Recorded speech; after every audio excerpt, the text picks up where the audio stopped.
Qual a sensação do desencarne? O que sentimos de fato ao deixarmos o corpo físico? Esta, com certeza, são questões que mais dias, menos dias, nós nos faremos. Neste vídeo, veremos baseado nas obras espíritas, como o Evangelho segundo o Espiritismo, ou até mesmo o Livro dos Espíritos, algumas informações sobre o desencarne de mortes causadas por doenças ou até mesmo mortes violentas.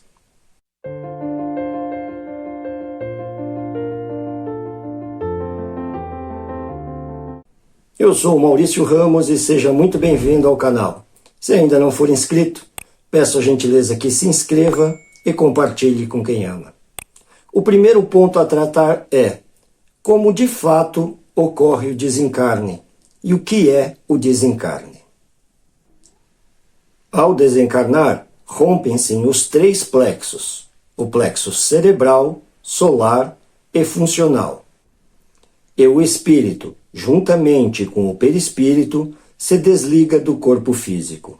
O desencarnado, então, entra numa outra frequência, diferente da frequência da matéria, e é transportado para um outro local na espiritualidade. Vamos começar falando, então, de pessoas que desencarnam devido a doenças. Podem ser doenças mais longas ou até que encurtam rapidamente a vida da pessoa. Porém, o processo é muito parecido em todas elas. Essas pessoas que passam por essas enfermidades são desligadas de seus corpos físicos lentamente, pouco a pouco, por seus mentores espirituais. Isso, é claro, varia de caso a caso, dependendo do merecimento e desenvolvimento espiritual de cada um. E é nesse momento que às vezes a família acaba atrapalhando.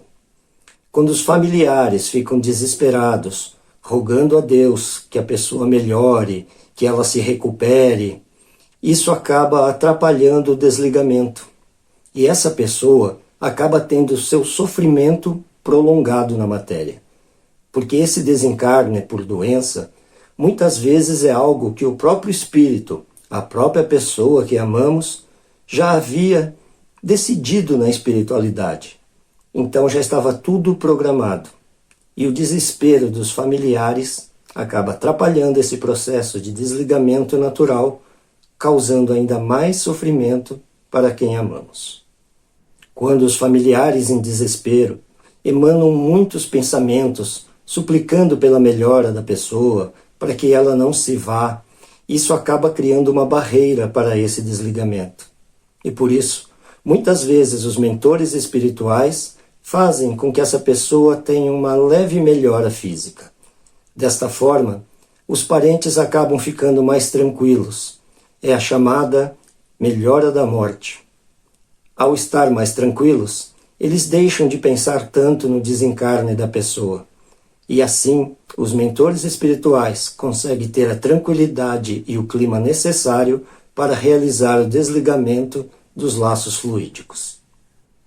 Após esse desligamento, o espírito então é encaminhado para prontos socorros da espiritualidade, para hospitais, e permanecem lá por um determinado período de tempo, uns mais, outros menos, dependendo da necessidade e das sequelas que a doença física acabou deixando no perispírito da pessoa.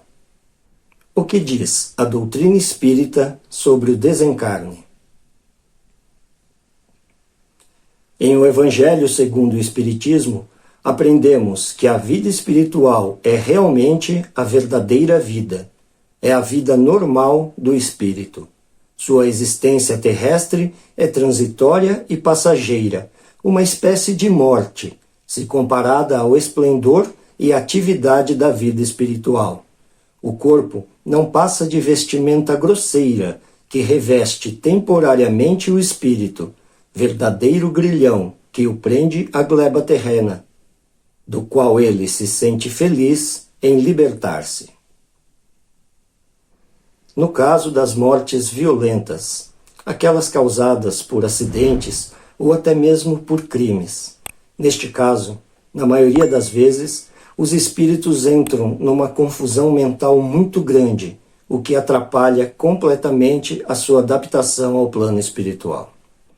Essa confusão mental pode fazer com que os espíritos fixem a sua memória no momento do desencarne, no momento do acidente ou no momento em que o crime é cometido. E isso, além de provocar maior sofrimento, também dificulta o atendimento das equipes espirituais. Muitos espíritos que fazem essa transição de forma violenta ainda acreditam que estão encarnados. Isso porque os sentidos permanecem. Então eles acreditam que sofreram um acidente, mas que ainda estão na matéria.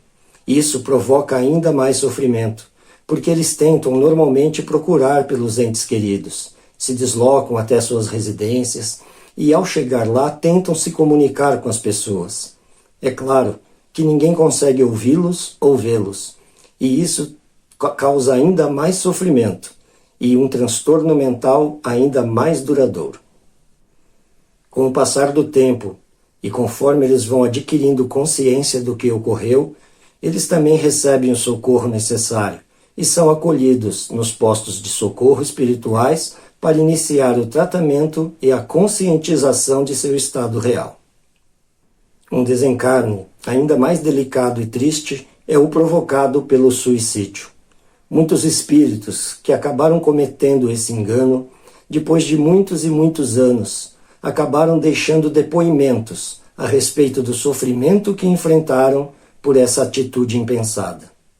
Os mentores espirituais dizem que não existe na Terra nenhuma palavra que defina o sofrimento e a sensação de arrependimento que um espírito que pratica o suicídio experimenta na espiritualidade.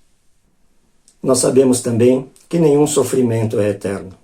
Então, mesmo os espíritos que acabam cometendo esse engano, com o passar do tempo são socorridos, encaminhados a hospitais, a postos de socorro espirituais e posteriormente às colônias, onde podem dar continuidade à sua evolução espiritual. Logo após o desencarne, o suicida é atraído para as regiões densas do umbral, conhecido na literatura espírita como o Vale dos Suicidas. Neste local, muitos espíritos experimentam inclusive a dor da decomposição do corpo físico, causando ainda mais tormento e desespero. Não podemos deixar de lembrar que existe também o chamado suicídio involuntário. Então, existem muitos casos que, ao acordar do umbral, o espírito é chamado de suicida pelos espíritos zombeteiros, e ele não entende o que está acontecendo.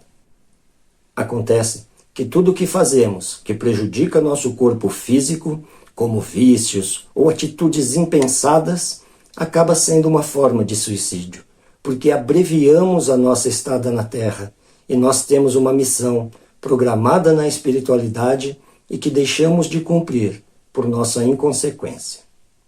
Sabemos também que os espíritos que praticam o suicídio acabam tendo também uma nova reencarnação mais difícil, porque se trata de uma reencarnação de resgate, aonde eles têm de alguma forma que cumprir a missão que deixaram de cumprir na outra existência. O importante é não nos esquecermos de orar e vigiar. Vigiar sempre nossos atos e nossos pensamentos. E lembrarmos que a vida terrena, a encarnação que temos, é um presente de Deus para que possamos dar continuidade à nossa evolução. E por isso, devemos cuidar de nossos corpos físicos com todo o amor e carinho. É um tesouro inestimável que foi nos concedido pela graça de Deus para que possamos buscar a evolução. Meu muito obrigado a você que ficou até o final de mais este vídeo. Desejo a todos vocês muita luz, muita paz. Que assim seja.